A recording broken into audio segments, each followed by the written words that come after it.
Good afternoon, and welcome once again to Fired Up. I'm Bob Irwin, your host for the show. We're broadcasting from Rigel Studios here in Las Vegas, Nevada. This show is about guns, related politics, and self-defense issues. Fired Up is on our website, firedupwithbobirwin.com, and the American Guns and Glory Network. It's also on YouTube and numerous other media.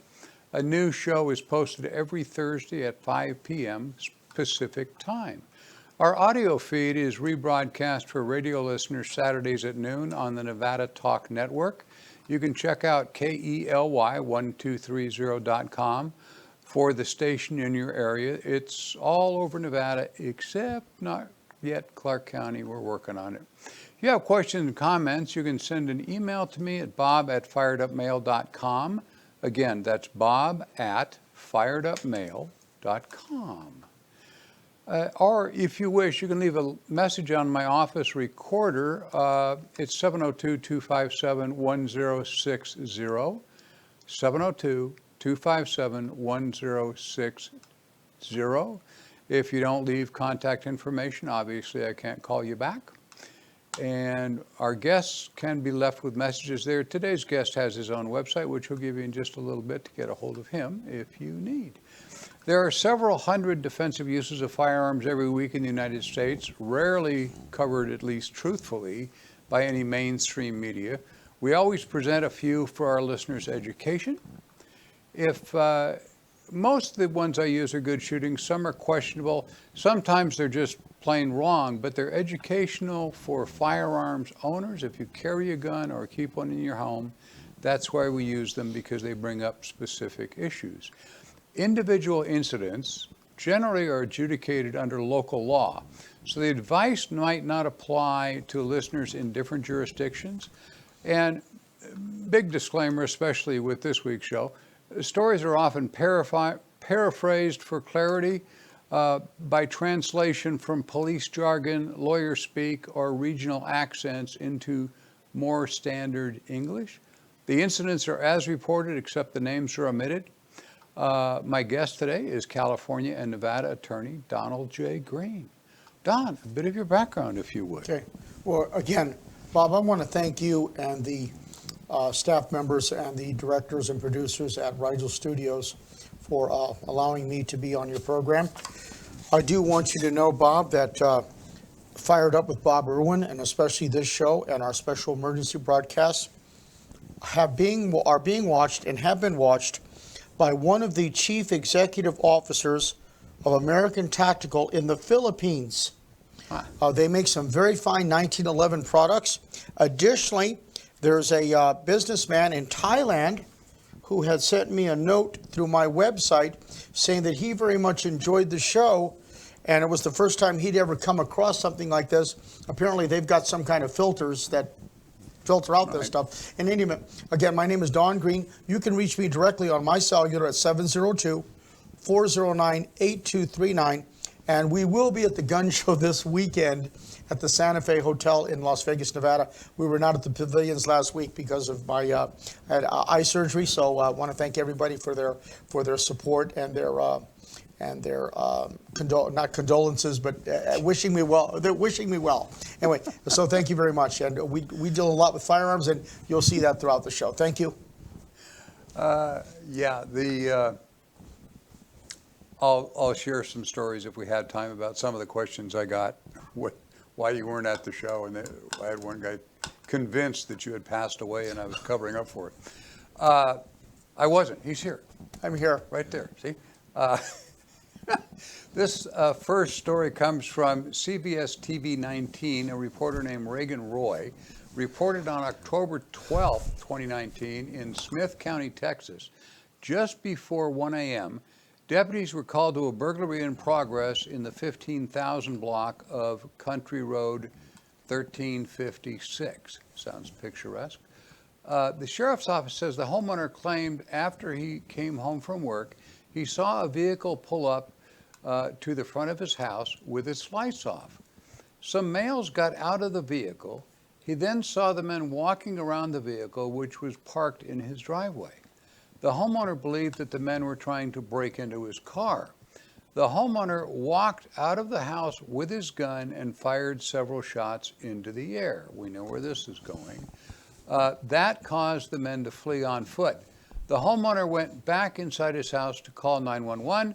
The suspect vehicle then drove away from his residence in the direction of the fleeing men. The homeowner came back outside and met with his neighbor, who was now outside and also armed. The homeowner was explaining the incident to his neighbor as he was still on the phone with 911. That's nice. You get all that stuff. Try and stay on the phone with him. As they spoke to 911, the suspect vehicle reappeared, driving toward them with its lights off. The homeowner fired several rounds toward the vehicle. The neighbor fired also at least once. The vehicle was hit by their gunfire and crossed the road into a wooded area. The occupants then ran from the vehicle and into the woods. This is all in like 2 minutes. A short time later, one of the men in the vehicle came out of the woods, told the neighbor that he had been shot. An arriving deputy requested paramedics. He was taken to a local hospital with non-life-threatening injuries. Investigators were able to interview the suspect, and he admitted to driving the suspect vehicle and having 2 passengers. He also confessed to the group. He had broken into several other vehicles that night. The suspect vehicle was also stolen. There's a surprise. As of this report, the other 2 suspects are still at large. They only got the one guy so far. We could go on with this one all day, but the entire incident only took a few moments to unfold. This is why you need to have your gun with you.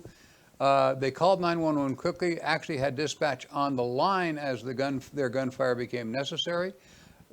You have a perfect witness to what's going on with the noise of the engine and the skid marks and the gunfire. That being said, stopping a charging vehicle with bullets virtually never works. Jumping out of the way seems to be a better tactic. As for the legalities, here we go, Mr. Green. Okay.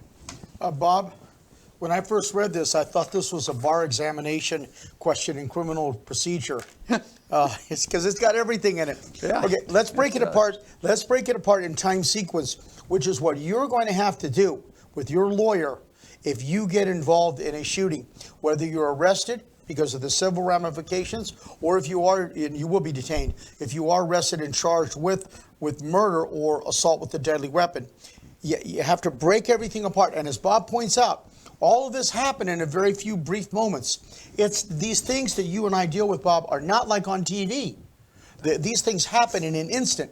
People don't fall down immediately when they're shot. People, sometimes they run away while they're shot. Then they come back to the scene. But at the first part of this, let's break this apart in California. When the homeowner sees these suspects pull up towards the area of the driveway, he believes that they're trying to break into the car. He comes out and fires warning shots into the air. Okay, there's a felony right there. And each time he fires, it's a separate felony for discharge of a firearm in a residential area, although it may be rural. Firing a discharge of a firearm in a place where people are likely to be injured. And whether did he fire from the house or on the porch? So there's a problem. There's also a problem in Nevada because when you fire a weapon into the air, it proves one of Newton's basic laws of physics, that round is going to have to come down.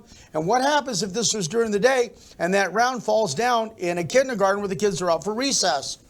He's going to be charged with manslaughter, perhaps even second-degree murder, or possibly even murder because of the transferred intent. The second part of this is when the vehicle reappears. And in a few moments, now we have the neighbor, he has his weapon, homeowner has his weapon, and Bob, as you pointed out, shooting bullets at a vehicle coming towards you is generally not a good idea. I mean, if this is a situation where society is broken down and there are riots and you're trying to disable the vehicle while it's coming towards your house, shoot the engine out or whatever, that's a different story. But this is at night, 1 a.m., and these bullets are not going to stop that car. Additionally, from a perspective of the investigator or the DA, I made a point. How far was the vehicle from the homeowner and his neighbor? Because that distance is going to become important. Was it a football field?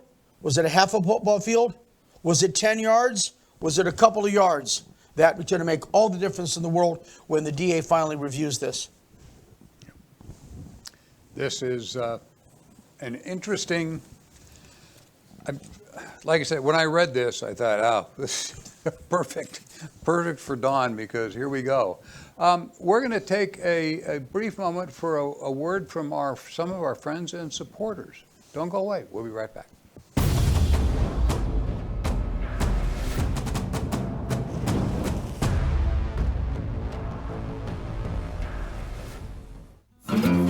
Freestyle Martial Arts, located at 5693 South Jones, right at the corner of Russell Road. My friend Goker runs that studio. They train UFC fighters. They have classes for children, adults, old folks like me. You can reach them at 702-551-9009. That's 702-551-9009.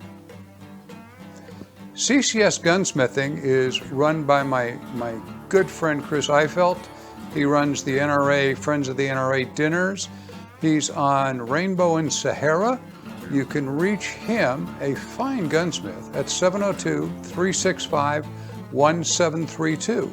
That's 702-365-1732. Next is Attorney Jerry Creed. Jerry, the slide will tell you that he does estate planning and all that, which he does. He's here because he also does firearms trusts, particularly Class 3 trusts. If you own a lot of guns or any Class 3 firearms that you wish to pass on to your heirs, you need to talk to Jerry to make sure your will or your trust is up to date. It changes by the minute. He's at 702-806-7777. That's 702-806-7777.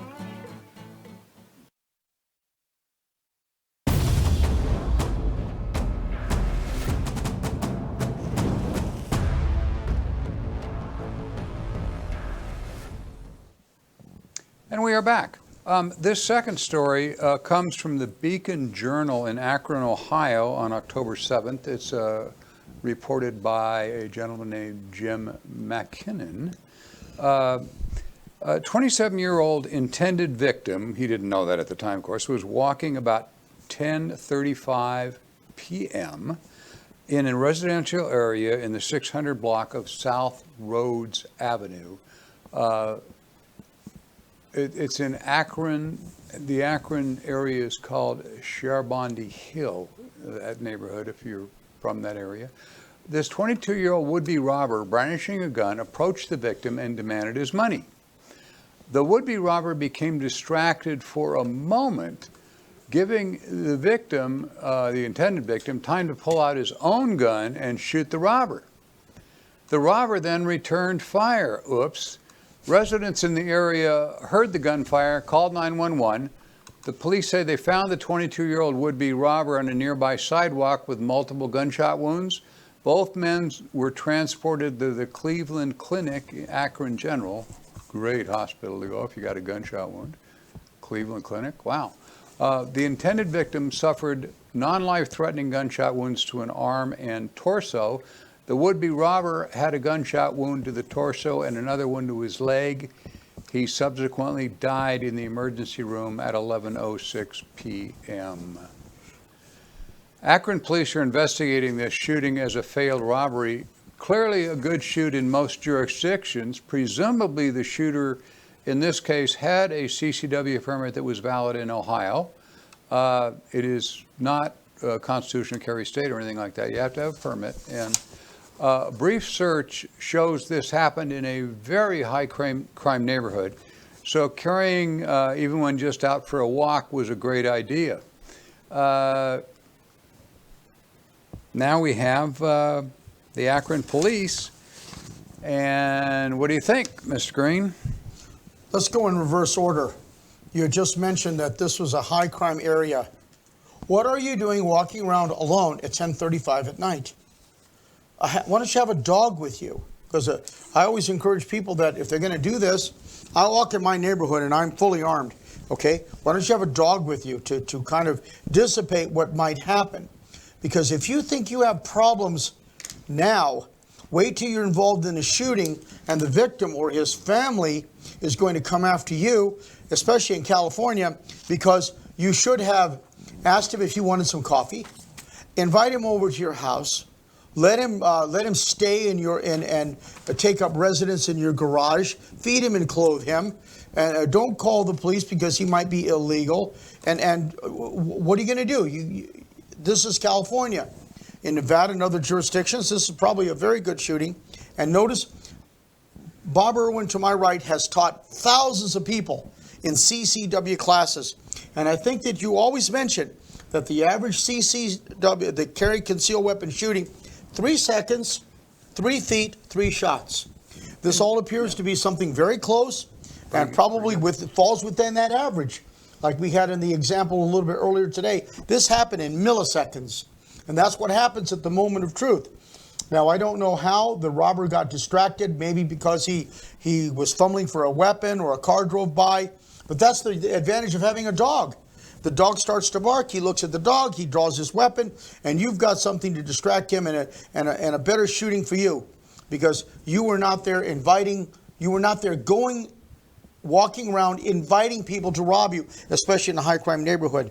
Again, this points out to Bob, when the robber was brandishing the weapon, there's a threat of great bodily injury or death right there, which presumably would allow you to use deadly force, even though he hadn't shot you yet. I absolutely agree. The other thing I was going to mention here tactically, and this is caused by television, we've already actually touched around a little bit. He is practiced, obviously. He draws his gun and fires, and to his, I'm sure, surprise, the robber draws his gun, or then had his gun out, and the robber fires back. Even though he was hit, in this case mortally wounded, he returned fire. They don't ever do that on TV. They fall down, blood runs out of the corner of their mouth, even if they got shot in the shoulder, and say, tell Laura I loved her, and die. They don't die instantly, except very rarely. They're going to shoot back. Shooting at a guy who's pointing a loaded gun at you, you're going to get hit. Plan on it. There's no other way around it. Anyway, I don't want to second guess the guy. I wasn't there. And he's looking at a lot more things than this report I have is looking at in a half a paragraph. So he probably obviously thought that was a good idea. It worked out for him so far. We'll find out what happens as litigation starts over this, and litigation follows every shooting. We'll be back after a brief word from a few more of our friends and associates. Hang on.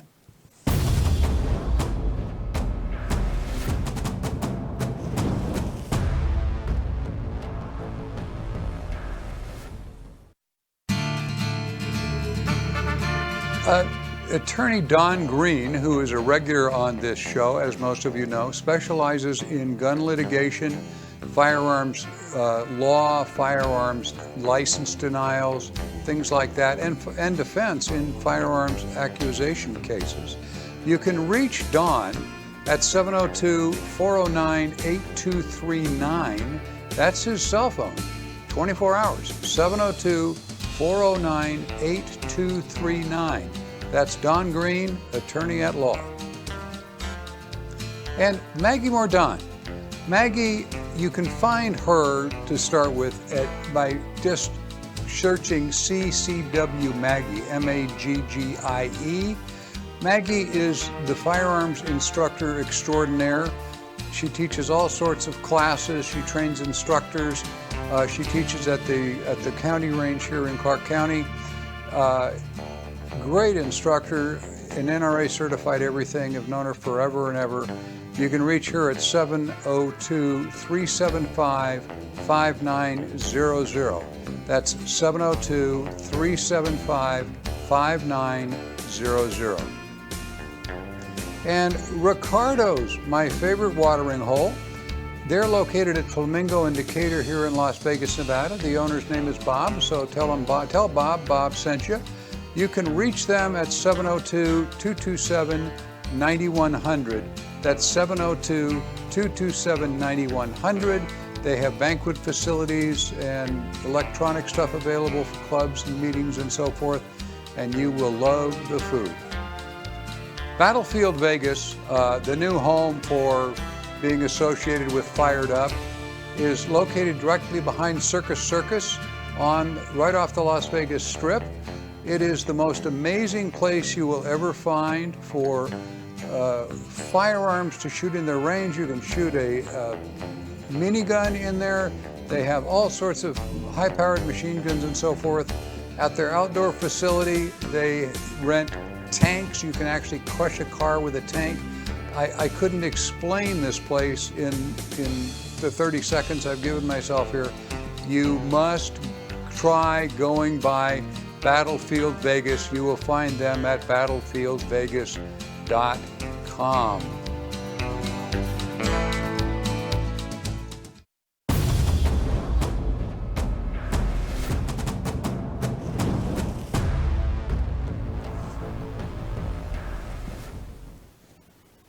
And we're back. This third story comes to us from the Daily News Record, a reporter named Pete D'Elia. On October 7th, I can say that, in Folks Run, Virginia. A dispute over trespassing led to a shootout Saturday night that left 2 people hospitalized. Sheriff Brian Hutchinson said the investigation began about 8:30 p.m. when deputies responded to the 13,000 block of 3rd Hill Road on a report of 2 gunshot victims. On the scene, deputies found a man and a woman suffering from wounds. The victims were in the area looking for cattle that escaped from their farm. The 83-year-old resident exited his home and confronted the trespassers. During the argument, he fired a shotgun at the victims, striking both of them. There's no distance given in this. That's the first question that comes to mind, but we don't know that. The male trespasser returned fire with 3 shots from a pistol, but all his shots missed the 83-year-old resident. The male trespasser was taken by ambulance to Centera RMH Medical Center. The woman was flown to the University of Virginia Medical Center. Both were treated for non-life-threatening injuries.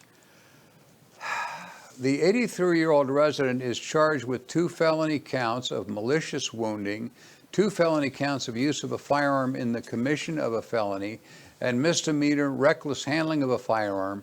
As of this report, he's being held without bond in the Rockingham County Jail.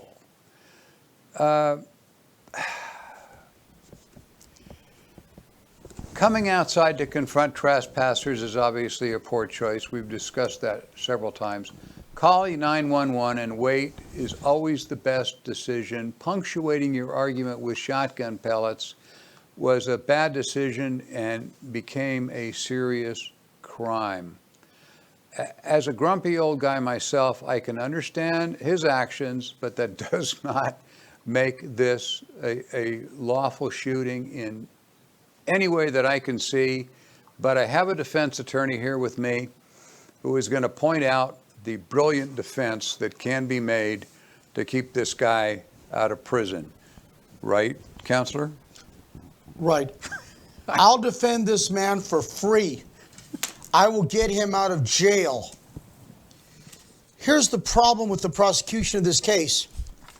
It's 8:30 at night. It's the old man's property. The trespassers, male and female, notice their ages are not given. Correct. And they're on his property. Where are the cattle? Now, it's probably the most lame excuse I've ever seen. Where are the cattle? They didn't go up to the door. They must have done something to alert the old man. Now, so my question is now, at that moment in time, What was the old man's perception of what was going on? Because that's what we have to focus on. Did he see what the police term is a furtive movement of the male to retrieve a weapon? Because in Virginia, you can defend property when it's your property. And notice it's 8:30 at night, somewhere around October 7th. So it's probably dark or already dark. So what is the blood toxicology of the male? What is the blood toxicology of the female? What are their ages? Did the male have permission to carry that weapon concealed or open in Virginia? Was he authorized to have a weapon? Had he been convicted of a prior battery, domestic violence? Had he been convicted of any felonies? Had he renounced his citizenship? Had he been discharged dishonorably from the military? Did he have pending battery, domestic violence, or restraining orders? Was he an illegal alien? We're not given this. But we have a resident who sees these people, and not because he's 83, but we have to look at his perception. And there was an argument. What started the argument? Get off my property. No, we're looking for cattle. Where are your cattle? Well, we don't know. We're looking. There was probably no cattle. So that's why I think that this is a very defensible case. And then when the shotgun was fired, the female victim who didn't have a weapon, from what we know, was with this male. They're part of a conspiracy to trespass. They're part of a conspiracy to go onto this man's land. And I rather doubt if the cattle even existed. And when the man shot at the old man, he missed, which was fortunate. But notice, we talk about almost every show, what's going to happen to you in California if you fire a round from your house. And we had that in an example earlier today about the warning shots. You face potential charges. And here, it proves our points that we've made on dozens and dozens of shows, and the point we're making today. 2 felony counts of malicious wounding.